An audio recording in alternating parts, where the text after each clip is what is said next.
Good afternoon, everyone. We'll go ahead and get started. Hopefully, we won't use the whole time. I know we're standing between everybody here, and I think this is the last session of the day and probably cocktail hour or dinner.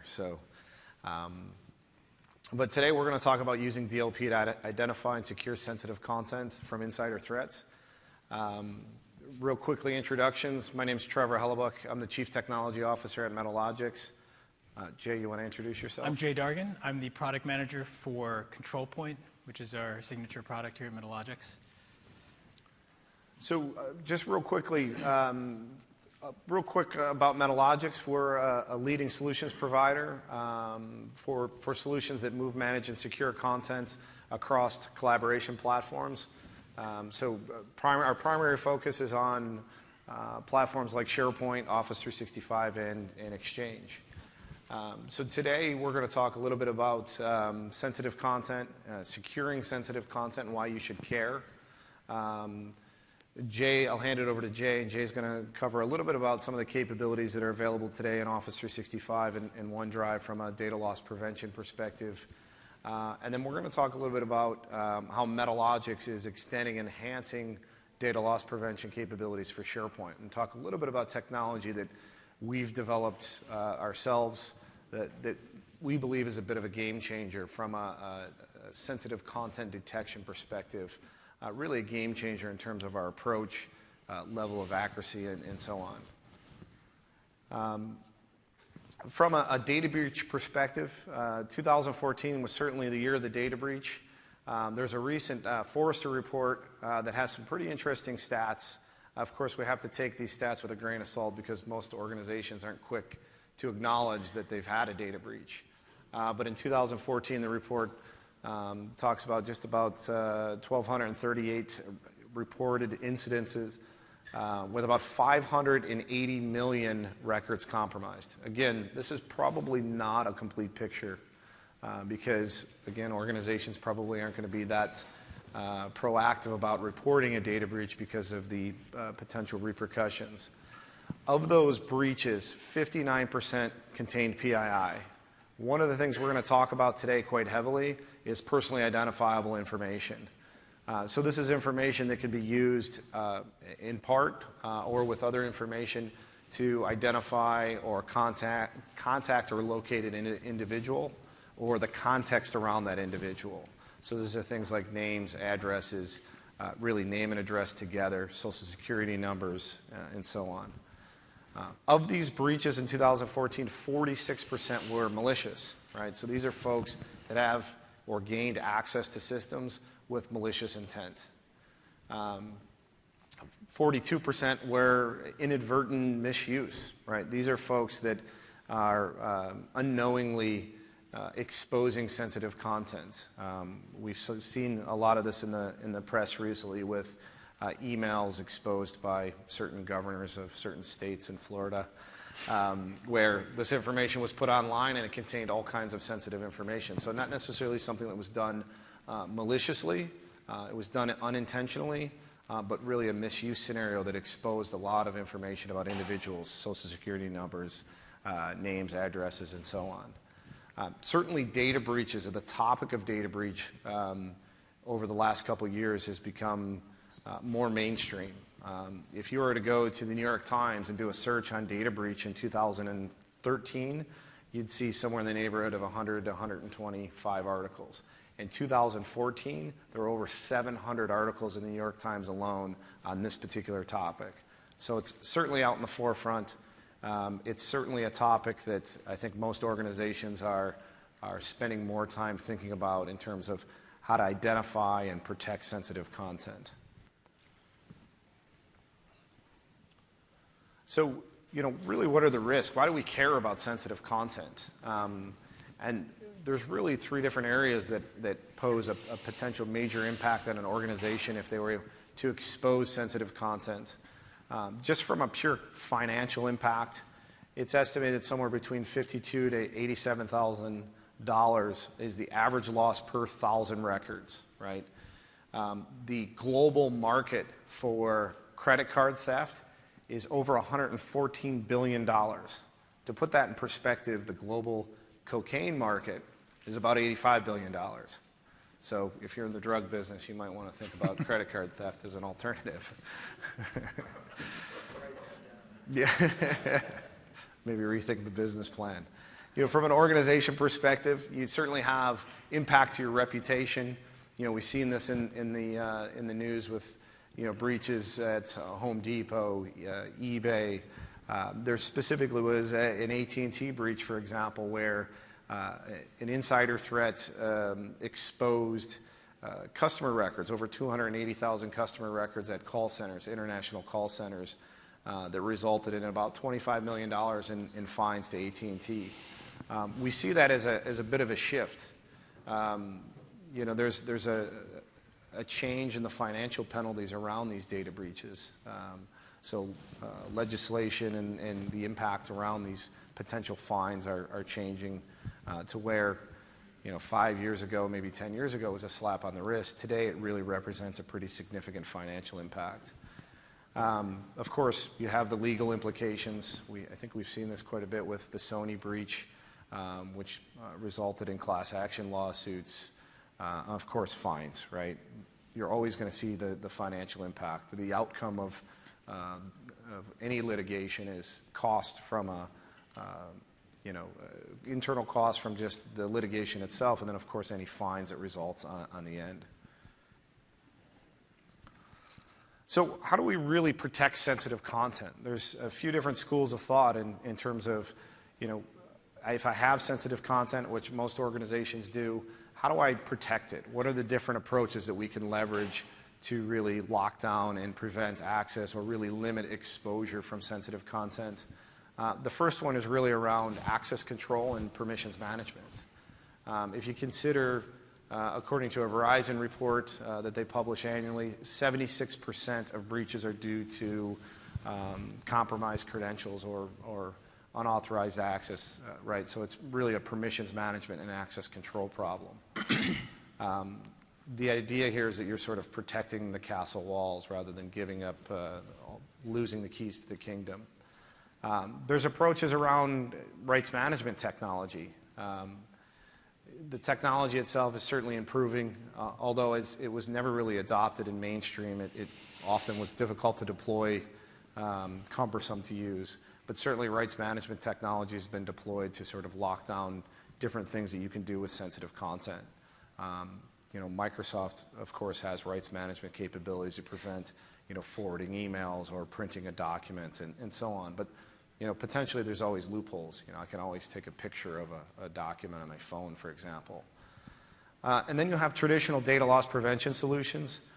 These are kind of the one-size-fits-all macro DLP solutions. Historically, there's been a lot of customer satisfaction issues with these types of solutions where many organizations are starting to look at sort of niche offerings. A lot of it had to do with just the level of detection and a theme we're going to talk about, which is sort of these solutions inhibiting business, right? If you have a DLP solution in place and it stands in the way of sort of day-to-day business activity or really productivity, users are going to find a way around those solutions and seek alternatives. So there are really some fundamental challenges with these different approaches to protecting sensitive content. You have this notion of location versus content. In order to leverage, say, permissions management and a proactive approach to lock down access or restrict access to sensitive content, you really need to have an understanding of what documents and what files actually contain that sensitive content. If you think about SharePoint, you might have an HR site that contains information about employee salaries and compensation plans. Sure, that's very easy to identify. I know that I have that content. I can lock it down from a permissions perspective. But in many cases, what we find is there's sensitive information embedded in documents stored all over SharePoint environments, stored all over Office 365 and in email that most organizations are not even aware of. So that approach of trying to lock down certain locations is potentially flawed. Also, this content's always in motion. It's being moved around the organization all the time. So sort of keeping track and identifying which documents contain sensitive content can often be very difficult. You know, a lot of organizations will put policies in place. This notion of check the box mentality. You know, I can sleep at night because we have a policy around management of sensitive content. But is that really enough?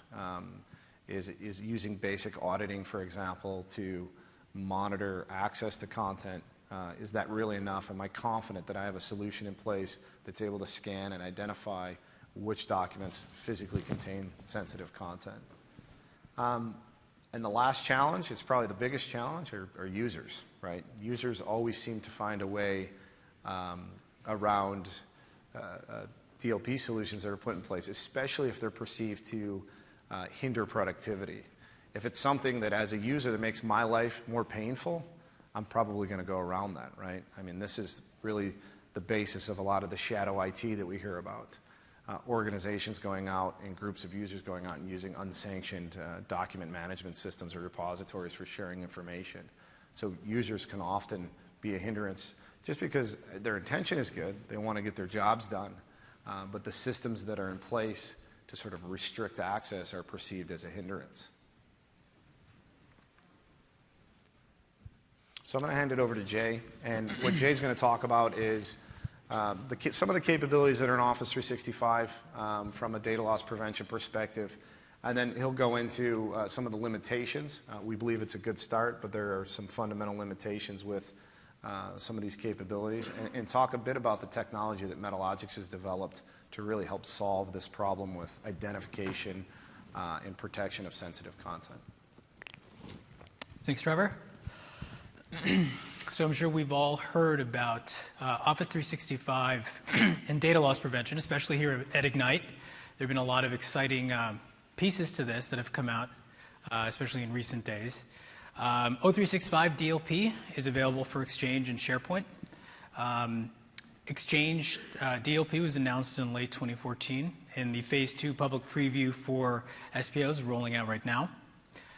One of the key components of this is that Microsoft has released 51 sensitive data types that are part of their information architecture for types of data, be it credit card numbers, social security numbers, government ID numbers, bank account numbers, routing numbers, that apply to a variety of different countries and different geographic contexts, and include a lot of the same types of basic regular expressions or string patterns that one would expect to see in a traditional DLP solution focused around identifying and locating sensitive content. Okay, and we're going to talk a little bit about those and what they look like, and how we believe Metalogix solution really helps enhance the use of this within O365. So part of this, part of what we're doing here is starting this conversation around PII. So what's PII? It's personally identifiable information. Okay, it's sort of something that's the most generalizable type of rule set that would apply across different industries. So just by a quick show of hands, how many of you work in a regulated industry right now? Okay, what are some of the examples of types of regulated content or rule sets that might apply to you? Credit cards. So if you work in financial services or not even in financial services, you might have an obligation in place to lock down credit card numbers. We often hear PHI, HIPAA rule set being something that's very important, especially within the United States. As Trevor mentioned earlier, with 2014 being the year of the data breach, we saw some major American health insurance companies that had serious records exposing a lot of different types of PHI. But one of the things that a lot of people don't realize is that no matter what corporation you're in, no matter how large, how small, no matter how many employees, everyone's obligated to protect PII. That's very, very important. We have seen the fines increase. We have seen the laws change at the state level as well as the federal level. So if you're retaining documentation, whether it's customers or other employees that have socials, that have personal addresses, that have names, that have pieces of content that can be seen or used in context to identify someone that could potentially compromise somebody's identity if it fell into the wrong hands, and you as a corporation or you as a small business or a mom and pop flower shop have an obligation to lock that down and to make sure it's secure, okay?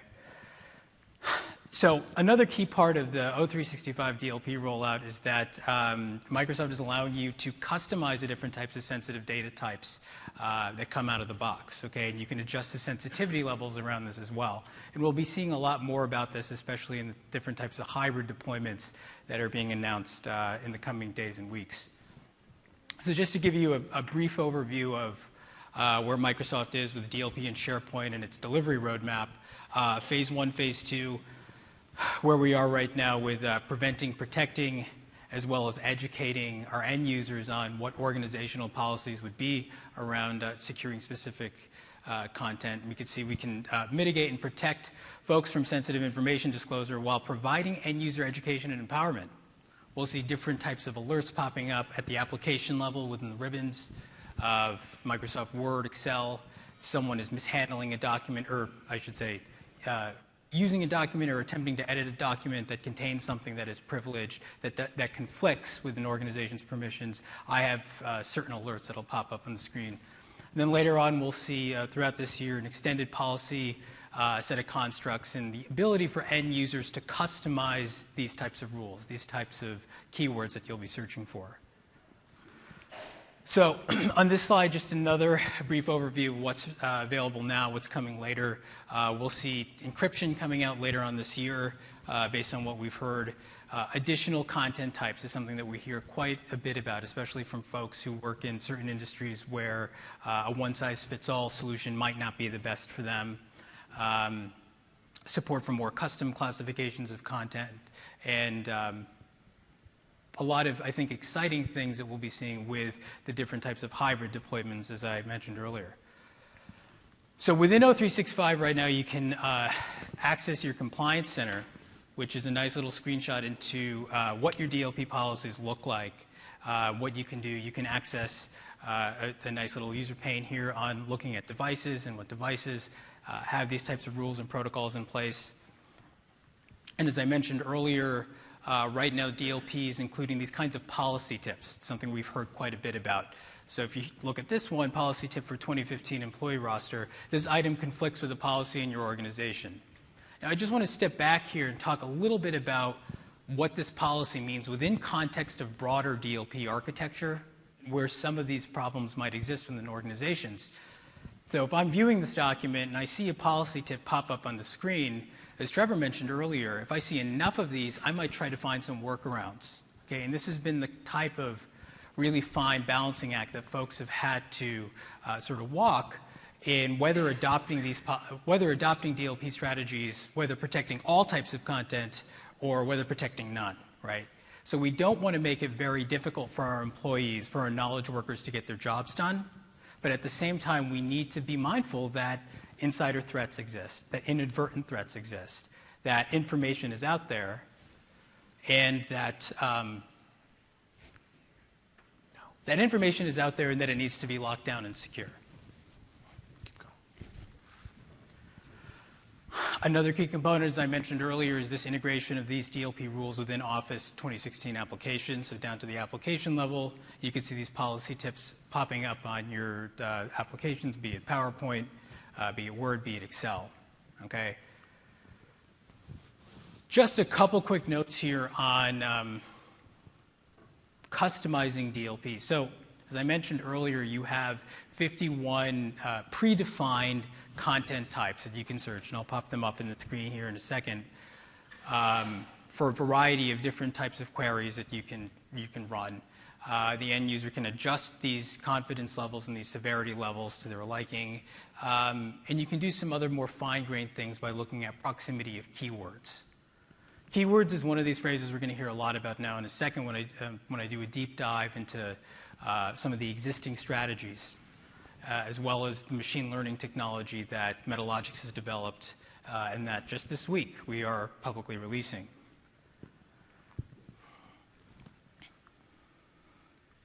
So, well, I know Microsoft has been quite excited about their DLP offering, and we're hearing a lot about it, especially as it pertains to O365, as well as in recent days, different hybrid deployments. There are some serious limitations, okay, and there are some serious challenges that still exist.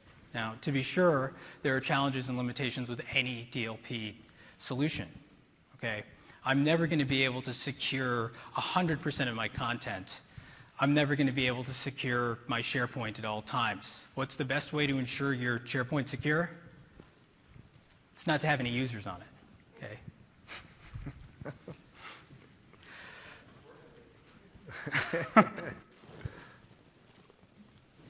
A key plank of the out-of-the-box DLP from Microsoft for O365 is regular expressions. So regular expressions are excellent at identifying patterns you know. So a social security number is 9 digits long. It's 3-2-3. So if I know that ahead of time, I can find it. Okay, and I'll get all those hits that follow that predefined pattern. But if someone in my organization is writing a social as 1, 2, 3, 4, 5, 6, 7, 8, 9, 9 digits in sequential order, without those dashes, I'm going to miss that. It's not going to pop up in my search list. Or for whatever reason, if that user is writing a social security number with periods instead of dashes, or commas instead of dashes, or slashes instead of dashes, you can see where I'm going with this, then every iteration of that specific type of query is not going to pop up. And that, I think, that really encapsulates the fundamental problem with regular expression and string pattern matching. Okay? They cannot identify the unknowns. So we talk a lot about this, that you only know what you know within your SharePoint environment, within your content management system. If I have a human resources site, as we do here within Metalogix, I can be absolutely certain that there is definitely some PII there. But how certain can I be that there is not PII outside of that red zone? How certain can I be that a user has not inadvertently uploaded or created or edited a document containing some PII in my marketing department's site collection? I can't be without a solution. So do you know every possible pattern for PII? And a lot of people try to think that they do, and I'm guilty of this as well. I try to think that I can come up with every possible derivation of something that I'm looking for, and all I need to do is pop open my Outlook and search for something, and 9 times out of 10, I'm not going to find it. Okay, my powers of searching are not better than anybody else's, and has to do, once again, with the limits of language.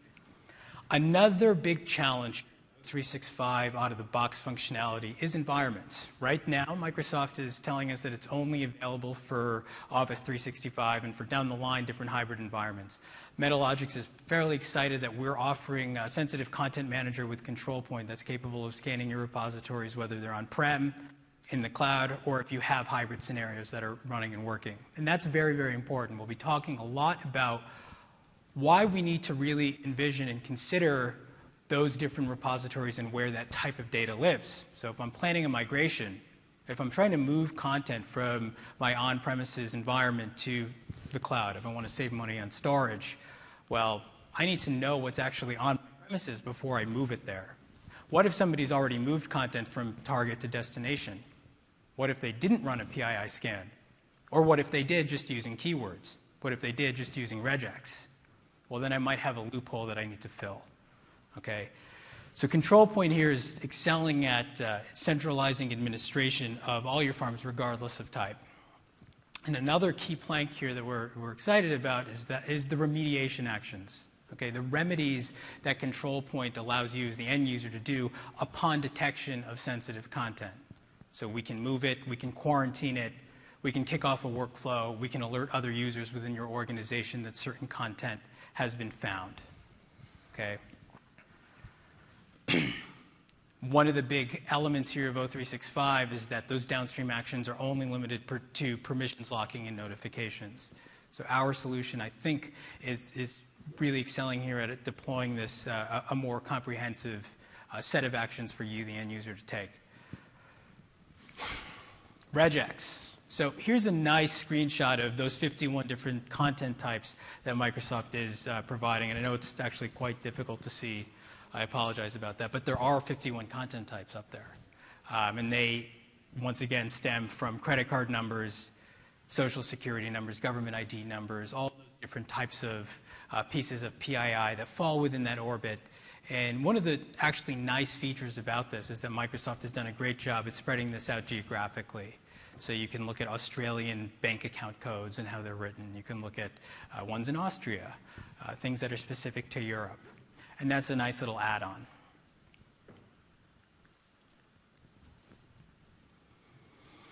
Sensitive content manager with control points. So now we're going to get into some more of the nuts and bolts here of what we're offering. We are pretty excited in that we just released this yesterday for public consumption. We have a machine learning engine that is capable of detecting sensitive content with much higher degrees of accuracy, with fewer false positives and fewer false negatives. Okay, so what's machine learning?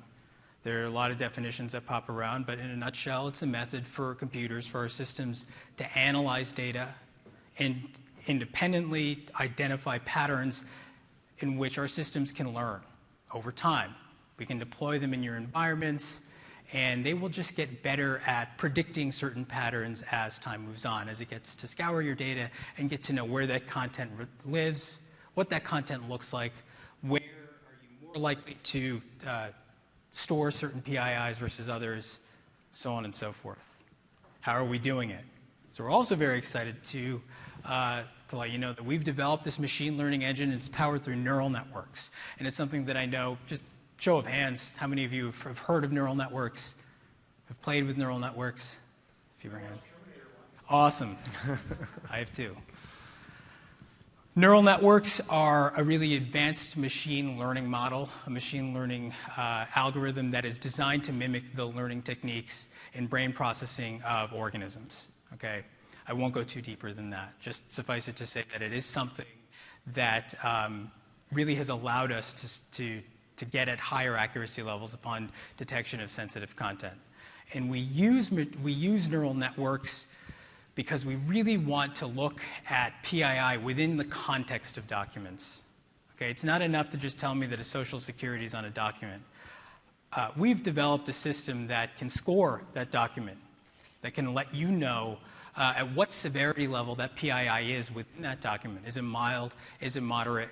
Is it severe? And neural networks here are a key plank of this and a key plank of how we've developed this. So there are some serious advantages that we're offered with, machine learning for content detection and analysis. Okay, and one is flexibility. And I know Trevor alluded to some of the real problems that I think have plagued and sullied the reputation for DLP and data loss protection or prevention providers over the past decade or so, and that a lot of folks who are responsible for deploying these solutions just say that they're too cumbersome. They're too big, they're too wieldy, they often break, they involve a lot of processes within your organization and a lot of people working together in concert, and they're really difficult to manage, okay? And that, I think, has been a little accurate of an impression that folks have gotten, and I know Forrester and Gartner have picked up on this theme. So machine learning can enable identification of patterns beyond a complexity that humans can assume. So, like I said before, I could assume every possible arrangement of digits as it pertains to social security numbers. But a machine learning engine can detect that with a much greater degree of confidence because I'm probably not going to encapsulate every iteration of that. Machine learning engines and machine learning algorithms are created by data. They're driven by data, not by intuition. So if I presume to know something, then I've just narrowed the scope. I've narrowed the field of the items that I'm going to get back, okay? And higher accuracy. This is another key point here that we want to keep mentioning because false positives and false negatives, especially as it pertains to regulated data, data that you absolutely need to lock down.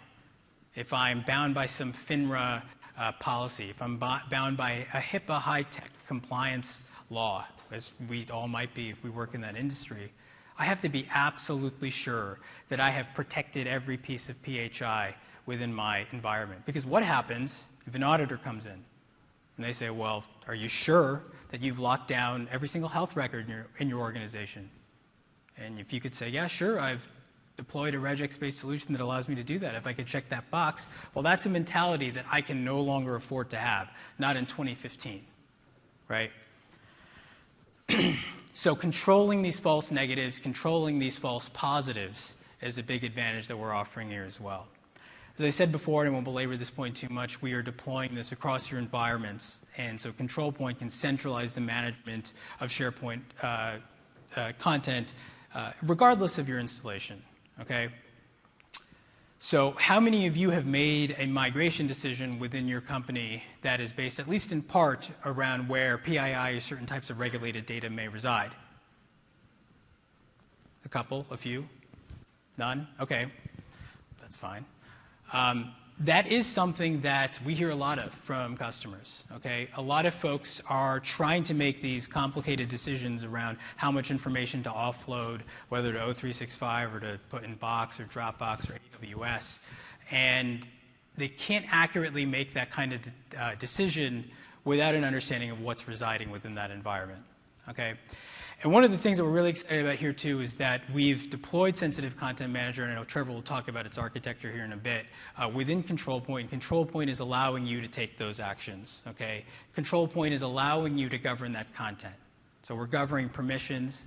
We're allowing you to audit and to set off alerts, set off workflows within Control Point. But we're also giving you insight and intelligence into the content, where that content lives, how is it structured, okay? And another key element here is this real-time scanning. So if I'm a SharePoint admin or if I'm a security admin, I could go home at night breathing a little bit easily, knowing that I've set up a specific policy within Control Point that says that anytime content is created or modified, I'm going to ensure that PII scan is run. And I want to do that because if there's severe PII on that content, if somebody is intentionally or inadvertently uploading something to the wrong destination, then I can just block that upload right off the cuff. I could get an alert. Okay, I could set off that workflow. So there are a lot of more thorough, more comprehensive features here that we're offering. So securing SharePoint with Sensitive Content Manager and Control Point. I'm going to just go into a somewhat brief demo here on what it's looking like within Control Point. I will say at the outset that we all really want you to stop by Metalogix booth 509? 609. 609. Don't stop at 509, stop at 609. To see a real live demo of this in action. Okay, well, I'll be there tomorrow. You can come and meet me and ask some more questions as well.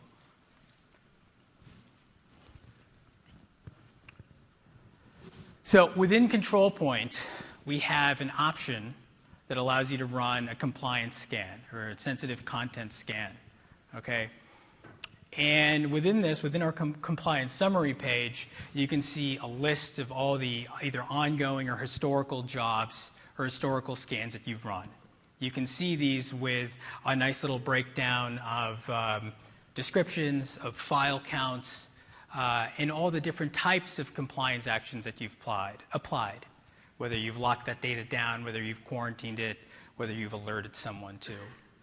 We're also going to give you a nice little insight and a nice little view into what that classification and what those results are looking like.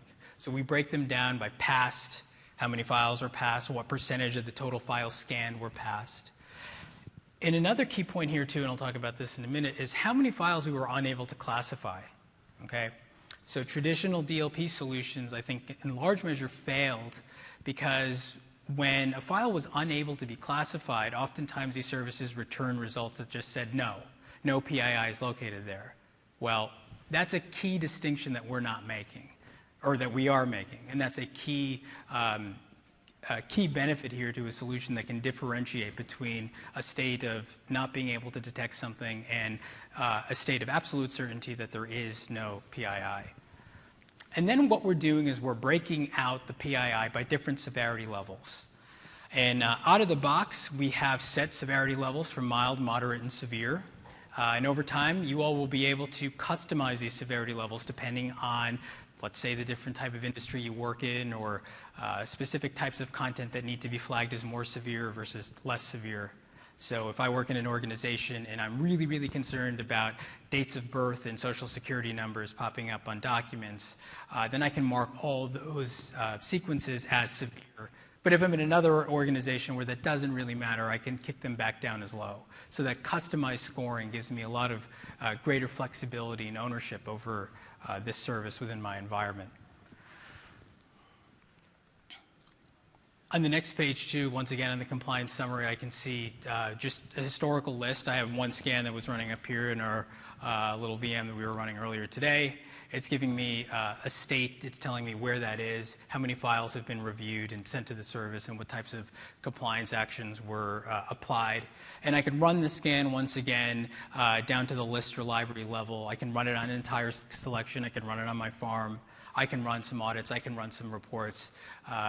Once again, we're in V1 right now, but we're really excited to be rolling out a lot of other features that tie into the greater awareness that Control Point will give you. So after I've run my scan, after, let's say, I've uploaded here 25 or 50 or 1,000 documents, I get my scan results. And this is the meat and potatoes of what I'm looking at here. Right now, I can take a look at my past pane and see that all these documents, here's your URL, your file name, who it was created by, and when it was last modified. This little pane is telling me what different types of content were actually sent up to the service and sent back. And you can see here also that I can separate these by the different severity types. So if I'm really interested in looking at those severe documents, I can click through that. If I'm really interested in looking at those mild documents, I could generate a report and look through that as well. Once again, unable to classify. So these might be file types that, for whatever reason, are not supported by our service. These might be corrupted file types. These might be file types in which we just simply were not able to throw out a score. But we want to make sure that you, the end user of this service, that you know what those specific pieces of content, what those file types are, so that you can go in and make determinations about them yourselves.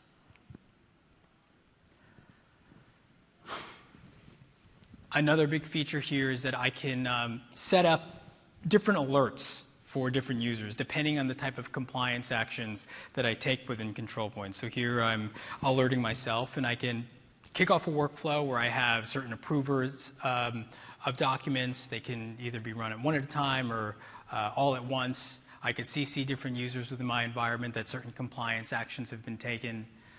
Anytime, let's say, I see a set of severe documents or documents containing a severe level of PII, I can automatically inform my CIO or my Chief Security Officer to take some action. Okay? Trevor?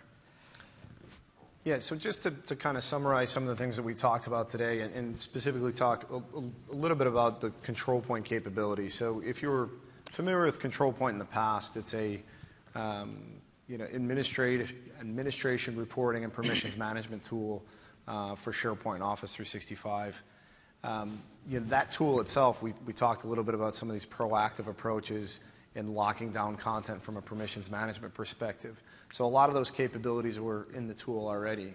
What we've really done is extended the product to support the actual scanning. So this is like really the first time we're opening the documents up and physically reading the documents in context to identify whether or not they contain personally identifiable information. And then, of course, we follow that with the ability to apply corrective actions when we detect that content. And we really do that two ways, right? It's on-demand scanning, right? As documents are uploaded or added to SharePoint, in near real time, we have the ability to go and process those documents and, based on predefined policies, take some type of corrective action. It could be something as simple as just generating a report and notifying somebody. As Jay pointed out, it could be quarantining an item, notifying the author, kicking off a custom workflow, and so on. And the key here, again, is the accuracy is the engine itself. It's our ability to, with a very high level of certainty and accuracy, to be able to identify content in context. So this thing is context aware. That's absolutely critical to sort of the success of a DLP solution, because we're not constantly enamoring the user with roadblocks or inhibitors to productivity by flagging things as false positives or false negatives. We're certainly eliminating a lot of the risk from the environment because of our ability to detect things with a much higher level of confidence and accuracy. The machine learning neural network-based engine, again, it's very much superior to what you see in the market today. There are certainly other solutions out there, even here this week on the floor, that provide DLP, PII type detection. Almost all of them are using this regular expression approach. And as Jay pointed out, if you don't know what you're looking for, you're not going to find it. We've also developed this technology in a way that it's deployable across environments. So what you'll see from Metalogix in the near future is additional products that are consumers of this engine. So today we've released Control Point version 6, which has a sensitive content manager capability in it. That is the first consumer of our content forensics engine, if you will. We'll continue to integrate that engine into other product lines from Metalogix. We haven't spent a ton of time talking about other offerings, but we do things like migration, for example. And one of the things we see as organizations move to the cloud, there's this need to sort of scan and sanitize or cleanse documents before they're migrated to a cloud environment where there's potentially more risk from exposure. So creating sort of a gating effect with a migration process, or even potentially on the front end of a migration during some type of pre-migration analysis, being able to identify and segment content that might contain sensitive information and frankly might not be a workload that you would want to migrate to, say, OneDrive for Business or SharePoint Online. So those are kind of the key takeaways. As Jay pointed out, we're at booth 609. We have the solution here in-house. It's certainly something you can come see in a demonstration. We encourage that, as well as look at some of the other features of Control Point 6.0 that we've released in the market. But hopefully this is something that's been informative and helpful. Our contact information is here as well. We'll kind of open it up for questions, but certainly if you have questions after the fact, don't hesitate to reach out. I heard you guys talk about lists, about documents, but you did not mention the capability to scan lists, because our users go around and they won't put it in documents. They won't put it in an Excel spreadsheet. They'll create a list and they'll walk around you. So will this product also look at lists, SharePoint lists? You want to take that one? Yes. We scan a variety of content types. Afterwards, I'm more than happy to provide you with a list of those. But anything that can be packaged up as a text file, our service can read. Okay, and we'll be expanding out this functionality over the next 3 to 5 months as well. One other key point that I forgot to mention here, and it just occurred to me too, is this notion of regex being static. Okay, so those 51 predefined data types that I saw with O365, well, if you're relying your DLP strategy on that, you're also relying on Microsoft not changing those content types. You're also relying on pieces of content not deviating from that. Machine learning analysis engines, like the one we've built, they evolve over time. They're custom tuned to your environment, and they are not limited by just a set query set that appears in version 2 might have one that has 53 content types, and version 3 might have one that has 60 or 58. And that's something that I forgot to mention that I know occurred to me, and I really wanted it to mention this morning when I was rehearsing this. What's protecting the software from malicious use? So, okay, now you have a great set of definitions of what PII is, and you're creating a SharePoint list for identifying all the pieces of PII that exist in my company. What's to prevent somebody from accessing that data, whether it's another knowledge worker from finance accessing HR versus HR, cross-departmental within the Metalogix tool? So I think part of that key is once you're able to identify where sensitive information or PII exists, is really the corrective action pieces, which are putting that content in an area either through permissions management or a quarantine type function, or just rejecting it altogether. So Control Point historically has provided quite a robust set of capabilities around permissions management. We've tied that into the PII detection. So a big piece of that is then once you're able to identify where that content exists, you can take some type of action, including locking it down from or limiting the number of users that have physical access to that content. And you're only going to give your list of PII to those 1 or 2 people that already have the keys to the kingdom anyway. Correct. You're not going to give this to every user.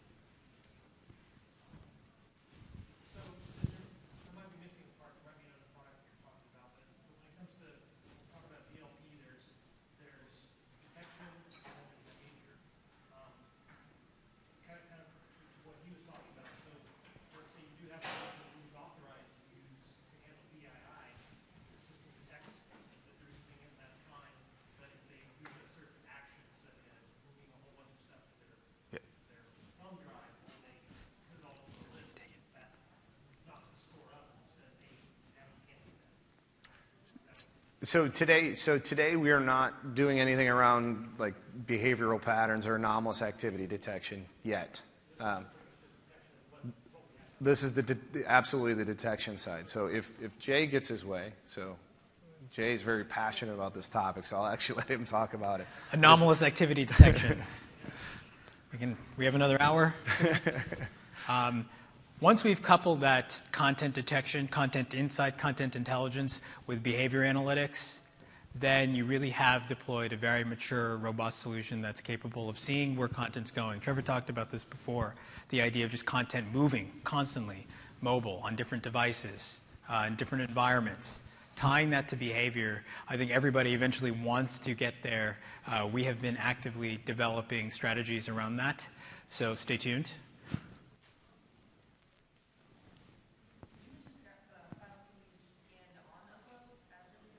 Yes. So we're not scanning. It's an asynchronous process, so we're not scanning and stopping an upload because of performance implications, especially with batch processes where you might be uploading larger volumes of content over a period of time. So we're basically capturing that event. We're listening for new documents to either to be added or edited within SharePoint, and then we'll queue that up and process them asynchronously. So we're not inhibiting performance on the upload.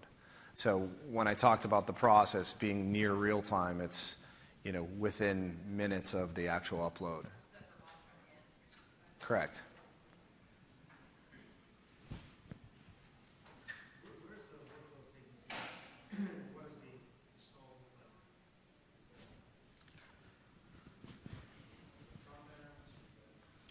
So control point, so there's two parts of the solution. There's control point itself, the control point application, which is a SharePoint solution. So it's going to deploy for SharePoint on premises, it's going to deploy on your SharePoint web front ends. The actual machine learning based engine today runs as a service, so it's actual cloud service. So that's how today it's available and consumed as a cloud service, either in a private or a public cloud type deployment. Over time, we will also offer it as a standalone sort of deployable solution inside your own data center as well. So we had a group of employees whose job was to deal with some very influential, important customers, and they built a team site and put those customers' contact information on that team site so they know how to contact them, which is all well and good, but they made those customers' names publicly viewable to anybody in the company. So as I scan, is that one of the things that you're looking for, is the amount of visibility this information has?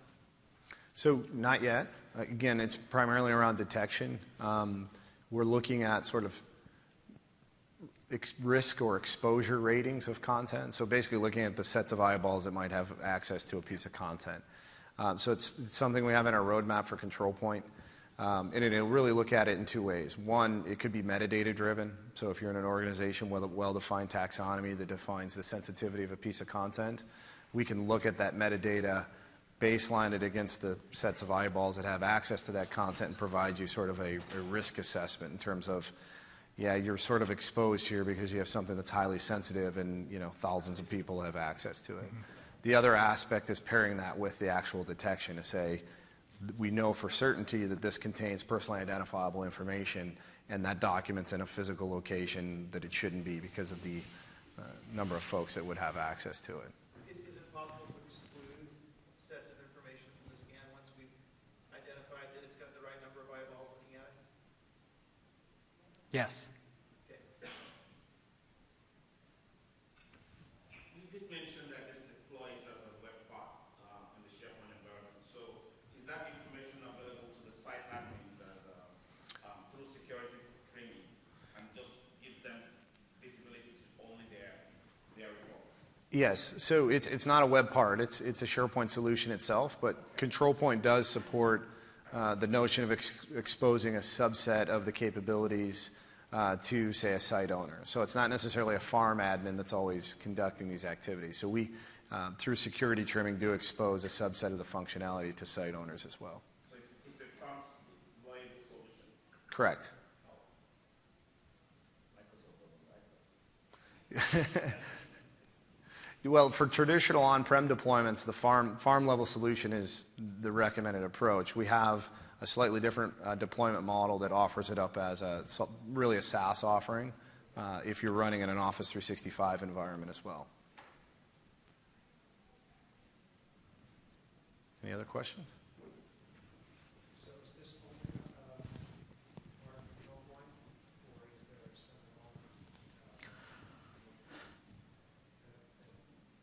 do we have to purchase